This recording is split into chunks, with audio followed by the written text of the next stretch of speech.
Le 20h sur Eden Télévision, mesdames, messieurs, bonsoir et bienvenue dans ce journal. Au sommaire de cette édition, les séances de renforcement des capacités intellectuelles des élèves en cette période de vacances se poursuivent dans les établissements. Le constat dans un instant. Et puis à Biarritz, où les dirigeants de cette grande puissance sont attendus dès samedi pour 3 jours dans le cadre du G7. La sécurité se décline également sur l'océan Atlantique. Enfin, en plein bras de fer sur le Brexit, le Premier ministre britannique et le président français Emmanuel Macron se sont rencontrés ce jour à Paris. Ce sera tout pour les titres.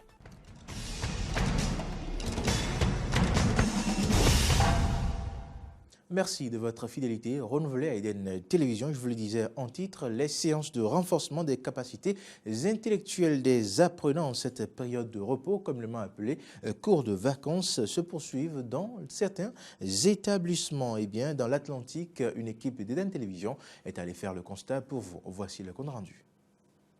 Les cours de remise à niveau, généralement appelés cours de vacances, permettent aux élèves d'anticiper sur la rentrée scolaire et de relever leur niveau dans les matières où ils rencontrent des difficultés. Démarrés depuis près de 3 semaines, ces cours se poursuivent. C'est le constat fait ici, dans un collège privé de la place. Nous avons pris des dispositions pour rendre les cours de vacances très relax. On est en vacances. Donc les cours de vacances démarrent tous les jours à 9h et s'achèvent à midi. Donc ce n'est que quelques heures de cours. Les enseignants aussi sont instruits sur les dispositions qu'ils devaient prendre pour canaliser ces apprenants vacanciers. Donc je pense que pour ce que nous observons là, tout se déroule actuellement bien. Les apprenants rencontrés sur les lieux se disent satisfaits. Venir ici apprendre les cours. Pendant la rentrée, je vais bien travailler. Grâce à ces cours de vacances, je remercie aussi mes parents de m'avoir inscrit. Et je suis vraiment satisfaite. Ces cours de vacances se sont vraiment passés dans la discipline. Les élèves sont sages et écoutent bien le monsieur au tableau. Et je retiens bien les cours. Et je promets que je travaillerai bien pendant la rentrée. Je suis venue en cours de vacances ici pour me préparer pour la rentrée. J'ai appris des choses formidables pendant les cours de vacances et j'ai eu des notes aussi formidables. Je suis satisfait, très satisfait même. Les professeurs expliquent bien et les élèves l'écoutent attentivement. Et je remercie tous les parents, les membres de l'administration qui nous aident à bien comprendre. Si nous ne comprenons pas, nous demandons et on réexplique les cours. Je suis très satisfaite. Précisons que les cours de vacances pour cette année prendront fin dans une semaine. La rentrée scolaire 2019-2020 est prévue pour le 16 septembre prochain. Les ministres en charge de l'éducation se sont réunis hier matin au ministère de l'Enseignement supérieur avec les membres de l'équipe technique qui appuie l'opération d'évaluation diagnostique bien évidemment des enseignants ACE 2008. Ils ont fait le point du niveau des préparatifs de ce test à polémique. Frédéric Espoir, Romambou et Damien Pedro pour le point. Mieux informés sur les préparatifs de l'évaluation de connaissances professionnelles des enseignants reversés agents contractuels de l'État en 2008 qui se tient le 24 août prochain. C'est ce qui a réuni ce mercredi le comité de suivi de l'évaluation dont les ministres de l'Éducation, les responsables de la partie syndicale et le pôle technique commis à cet effet. Au sortir de cette rencontre, Alphonse Da Silva lève un coin de voile sur ce qui est fait. Tout va bon train. Je vais vous quitter tout à l'heure pour entrer encore dans mon laboratoire afin de tirer les épreuves. Nous avons 23 centres au niveau du pays, dans les chefs-lieux du département. Ces centres sont sécurisés et les candidats qui sont mes collègues, aussi bien de la maternelle, du primaire comme du secondaire, auront à composer dans les matières qu'ils tiennent. Ce sont des épreuves, je ne dirais pas à leur portée, mais ce sont des épreuves qu'eux-mêmes proposent. Donc il n'y a pas d'épreuve qui viendrait de la Lune ou bien d'ailleurs. Lorsque vous êtes malade, ou bien pour une raison ou une autre, vous ne pouvez pas composer le jour de la composition et vous adressez une lettre avec un certificat médical et il pourrait y avoir une session de remplacement. Du côté de Maxima Gossouvet, vice-président du Conseil sectoriel pour le dialogue social au niveau de la maternelle et du primaire et membre du comité de suivi, cette réunion de dernière minute permet de rassurer les collègues enseignants. À savoir, écouter le DOB pour dire à quel niveau il se retrouve en matière de la préparation, en matière sécuritaire et toutes les informations utiles pour permettre à nos camarades d'être à l'aise, pour qu'on puisse sentir quel type d'épreuve on veut nous proposer.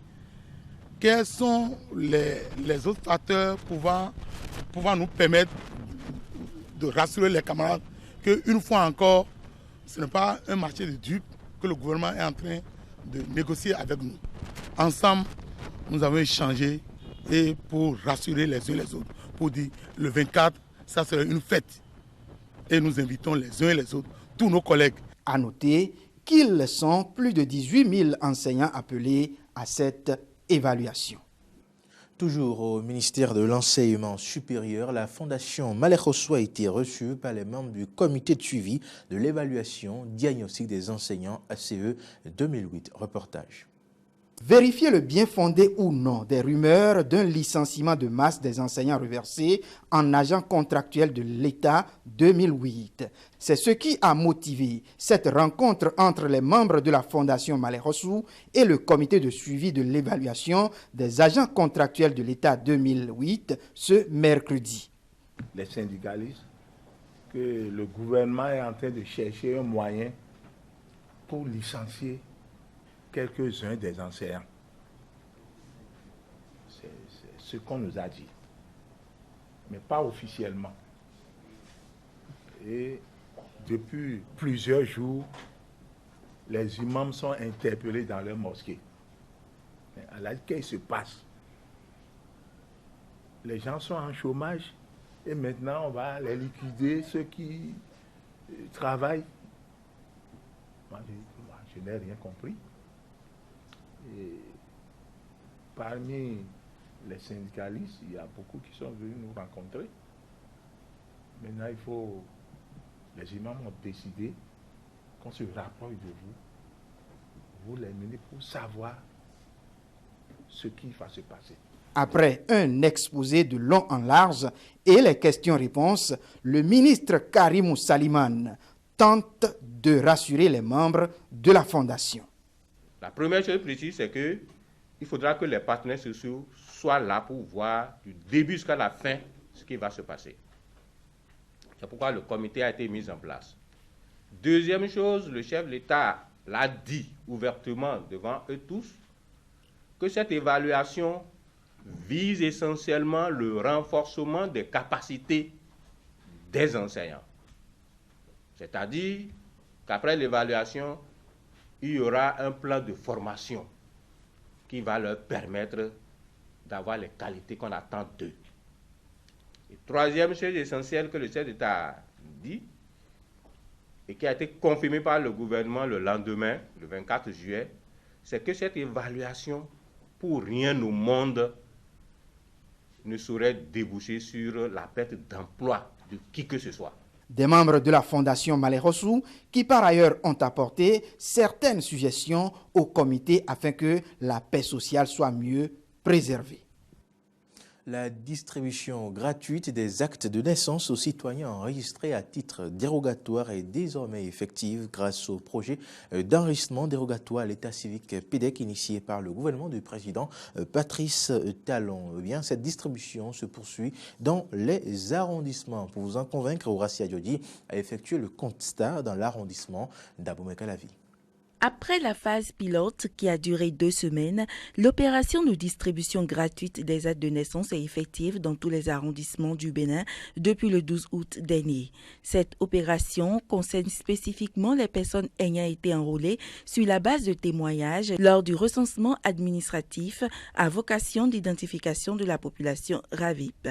Un processus qui ne se déroule pas sans difficulté. C'est le cas avec ce citoyen rencontré à l'arrondissement d'Abomey-Calavi qui n'a pas pu retirer les actes de naissance de ses proches. Au temps où nous sommes venus là, normalement on doit retirer ce qu'on a avec nous. J'ai les récépissés avec moi. Et puis on est venu, mais on n'a pas trouvé l'acte à retirer. Et puis on est venu, et puis on nous dit aller encore à un endroit.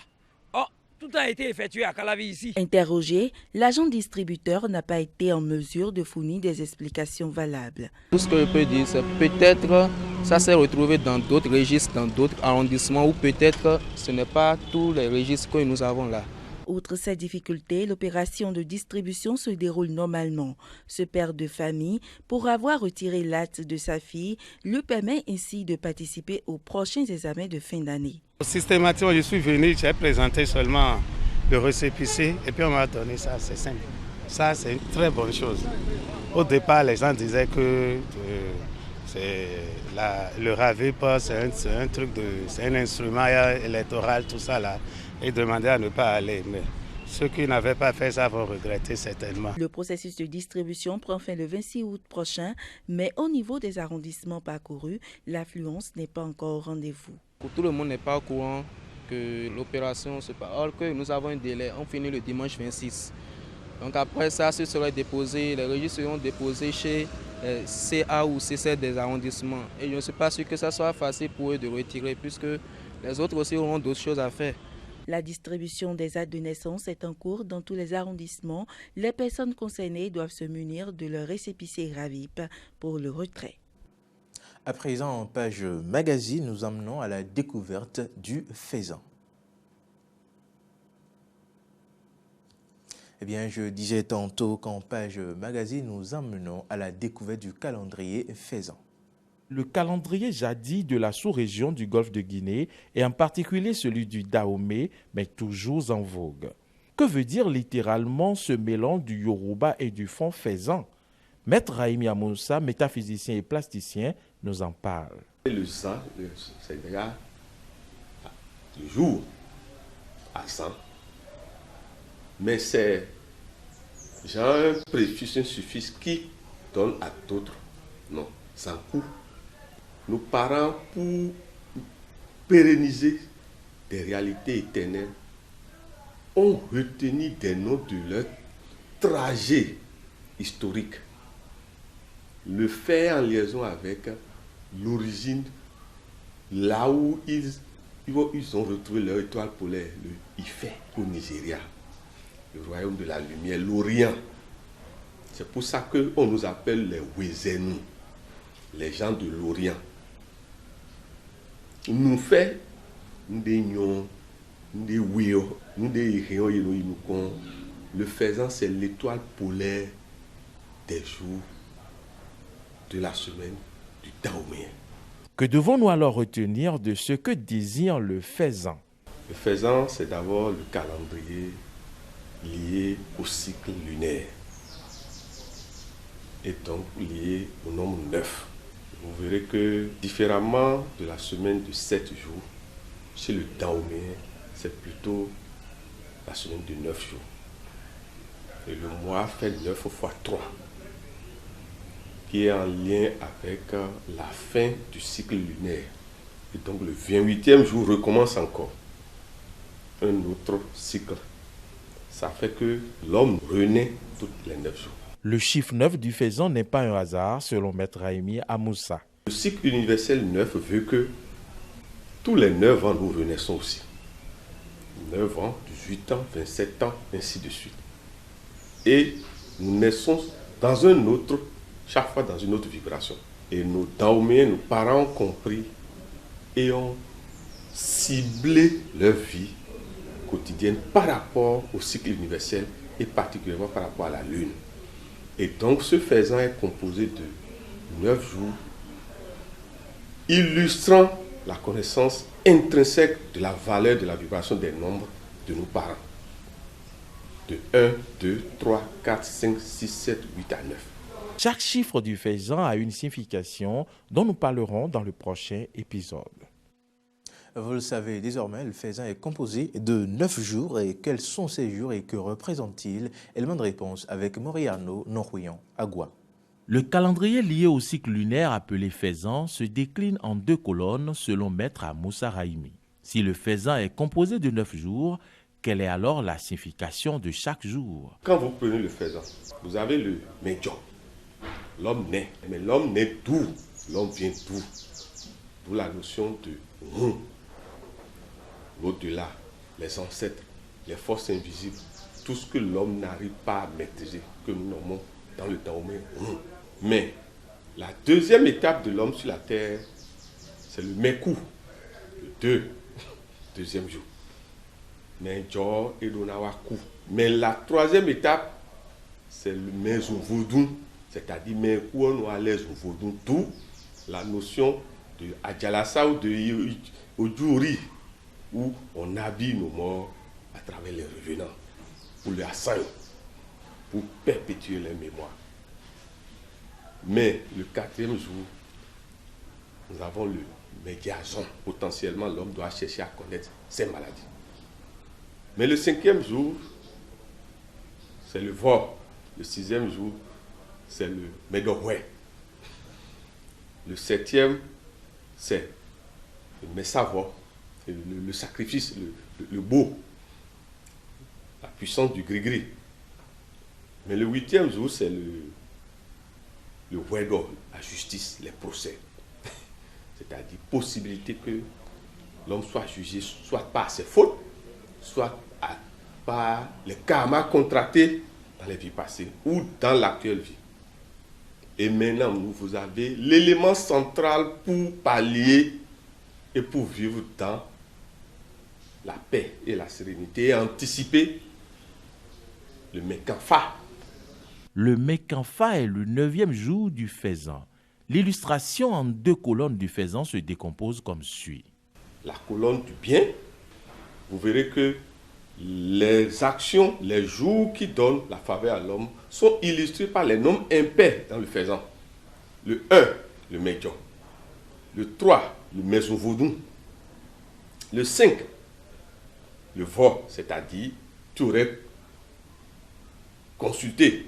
Le 7, consulter, sacrifier et on te fait le grigui pour contre-attaquer ou pour résister. Vous avez le 9, vous voyez le fa. Ça, c'est la ligne de la colonne des impairs. En ce qui concerne la colonne des nombres pairs, Maître Amoussa explique. La colonne des pairs indique et avertit l'homme de d'où les problèmes peuvent venir. Nous pouvons mourir le deuxième jour par le même coup.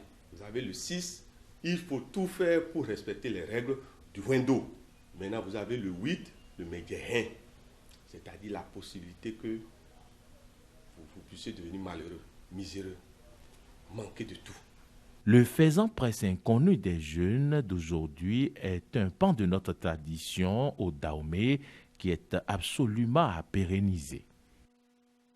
En interactualité, à présent, la lutte contre Ebola à Goma, carrefour commercial en proie de graves pénuries d'eau dans l'est de la République démocratique du Congo, dépend de la générosité du lac Kivu qui alimente en eau les équipes sanitaires. Reportage. Une règle d'or pour éviter la propagation d'Ebola, se laver les mains régulièrement. Mais pour cela, il faut de l'eau. À Goma, en République démocratique du Congo, l'approvisionnement en eau est fondamental dans la lutte contre le virus. Face aux pénuries, les équipes de la riposte comptent sur la générosité du lac Kivu pour ravitailler les points de contrôle. L'importance du lac, vraiment, ça aide surtout pour les personnes vulnérables, les personnes dépourvues et pour la riposte contre la maladie à virus Ebola. Ça nous aide surtout pour la prévention, car l'eau est abondante. Trouver de l'eau est un casse-tête à Goma. Le réseau de distribution est vétuste et n'alimente pas tous les quartiers. Tous les jours, ses habitants et ses camions-citernes s'approvisionnent directement dans le lac. Le problème d'approvisionnement en eau potable à Goma démontre clairement que seulement cette partie de la ville est desservie. C'est même pour cela que beaucoup de gens viennent au lac pour se ravitailler. Ils prennent aussi une certaine quantité d'eau pour ceux qui en ont besoin. Au quotidien, les responsables de la riposte organisent plusieurs rotations de camions-citernes. Une fois l'eau du lac récupérée, elle est traitée au chlore, puis distribuée dans les réservoirs des différents points de contrôle. Pour ces 2 tours, il faut 5000 litres d'eau par jour. Si les lacs n'y étaient pas, ça allait être catastrophique. Et surtout, on allait multiplier. Peut-être que les équipes de riposte pouvaient peut-être prendre de l'eau ailleurs, soit au Rwanda, soit à Sake, mais ça allait être catastrophique, parce qu'on n'allait même pas survivre. Parce que le lac, je l'ai dit avant, c'est notre seule source de vie en eau potable. Le lac Kivu est un élément essentiel de l'arrêt de la propagation d'Ebola, mais aussi une ressource inestimable pour la population locale. Hôtels, écoles, centres de santé. Ici, tout le monde dépend de l'eau du lac. Incendie dans un grand immeuble juste dans un hôpital à Créteil en France. Au moins une personne a été tuée et plusieurs autres blessées mercredi soir dans le spectaculaire incendie. Le feu éteint vers 1h30 jeudi par les pompiers après plus de 2 heures de bataille n'a pas eu d'impact sur le fonctionnement de cet établissement réputé où a eu lieu en 2010 la première greffe totale du visage. Eh bien, nous poursuivons cette édition. 6 bateaux et environ une cinquantaine de policiers se relèveront sur cette zone que vous allez voir dans un instant. Ceci 24 heures sur 24 depuis mercredi pour contrôler les embarcations et secourir les personnes qui tomberaient à l'eau. À leur bord, des équipes de CRS accompagnées de sauveteurs aquatiques plongeurs qui s'engagent dans l'embouchure de la Dour pour rejoindre les côtes biarrotes en quelques minutes à Biarritz, où les dirigeants de cette grande puissance sont attendus dès samedi pour 3 jours. La sécurité se décline aussi sur l'océan Atlantique au large des côtes. Un dispositif de sûreté maritime qui fait intervenir Marine nationale, douane, affaires maritimes, gendarmerie et police nationale a été renforcé pour sécuriser le littoral de cette cité balnéaire avant, pendant le sommet des chefs d'État. Écoutons. Au milieu même de la zone interdite, à savoir une largeur de 1700 mètres sur une profondeur de 1400 mètres. Donc zone interdite durant 4 jours, du 23 août minuit au 26 août minuit. Donc interdiction pour tout bateau, tout moyen nautique donc, de passer sur cette zone. Et afin de faire respecter cet arrêté, nous avons mis en place 2 bateaux d'opérateurs intervenants nautiques, donc capables d'intercepter ou de contrôler tout navire ou bateau pouvant arriver sur cette zone interdite. C'est une menace terroriste bien entendu, par les temps qui courent. Depuis 2015, on sait pratiquement que la France est menacée, donc c'est pour cette raison que nous avons mis en place tous ces moyens de manière à sécuriser le G7 à Biarritz. Alors, au total, nous avons une cinquantaine d'effectifs qui assurent à la fois l'interception de tout bateau donc, pouvant intervenir sur cette zone interdite et donc les plongeurs. Donc au total, vous avez une cinquantaine de personnes. Donc, les plongeurs opérationnels, eux, seront là pour récupérer toute personne tombée à l'eau, comme on l'a vu tout à l'heure, ou bien pour lever un doute sur une embarcation, inspecter une coque, enlever un obstacle donc, dans la mer. En plein bras de fer sur le Brexit, le Premier ministre britannique Boris Johnson et le président français Emmanuel Macron se sont rencontrés ce jour à Paris. Au menu des échanges, la renégociation du Brexit. À cette occasion, bien évidemment, Boris Johnson a marqué sa disponibilité pour trouver un accord qui arrange à la fois son pays, mais aussi l'Union européenne. Il s'est dit prêt toutefois à un Brexit sans accord. Le président français, quant à lui, a déclaré que la France aussi s'est préparée à cette éventualité. Écoutons les 2 personnalités. D'abord, ma position a toujours été de respecter le choix souverain du peuple britannique, de quitter l'Union européenne. Je le regrette. Si j'avais été un électeur, je n'aurais pas défendu ce choix, mais je crois que la souveraineté des peuples est ce qui fonde les démocraties, et donc je respecte pleinement ce choix et je pense qu'il faut le mettre en œuvre. Ensuite, ma position consiste à protéger et renforcer le projet européen, le marché unique, notre capacité à décider et construire une Union européenne plus forte et plus souveraine. Et c'est pourquoi je suis toujours positionné pour n'affaiblir en rien ce projet dans les négociations et l'organisation que nous avons à prendre. Et enfin, c'est de préserver et d'approfondir la relation bilatérale ancrée dans l'histoire et tournée vers l'avenir. C'est dans cet esprit que l'Union européenne a négocié longuement avec le Royaume-Uni un accord de retrait.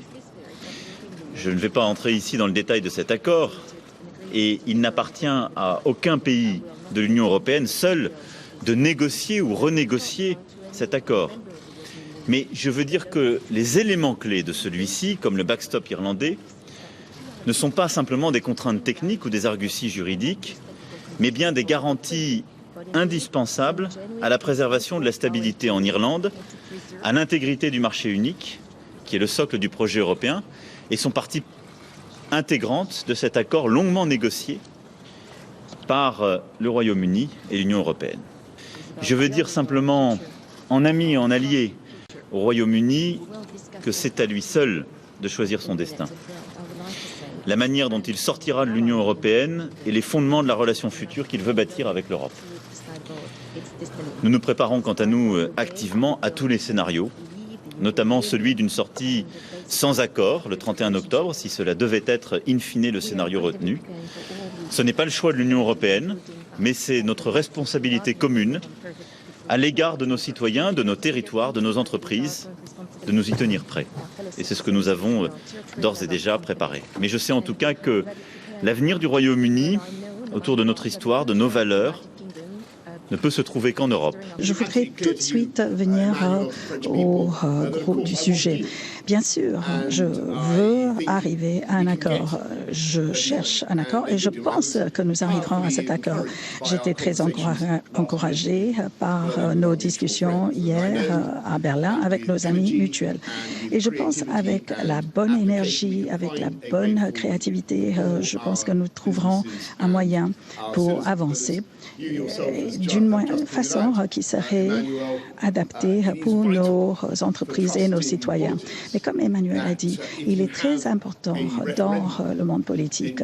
Quand il y a un référendum, il faut suivre les consignes données par les électeurs. C'est pourquoi nous devons, le 31 octobre, quitter l'Union européenne, quelle que soit la position, avec ou sans accord. Et puis, oui, par la suite, je suis tout à fait d'accord, il faut continuer à poursuivre nos amitiés et nos relations. À l'heure actuelle, nous sommes côte à côte à Mali. Les troupes françaises sont en fait transportées dans des hélicoptères britanniques au Mali, au Sahel. Même aujourd'hui, en Estonie, nos troupes, nos forces sont côte à côte pour protéger les côtes orientales de l'OTAN. Nous travaillons ensemble également sur le génome et de cette façon-là, nous espérons guérir les pires maladies du monde. Alors, allons-y, faisons ce que nous avons à faire pour arriver au Brexit. Essayons de trouver une solution pragmatique. N'attendons pas le 31 octobre, démarrons tout de suite pour travailler sur cette amitié et cette entente et faisons ceci pendant notre déjeuner. Fin de ce journal. Merci de l'avoir suivi.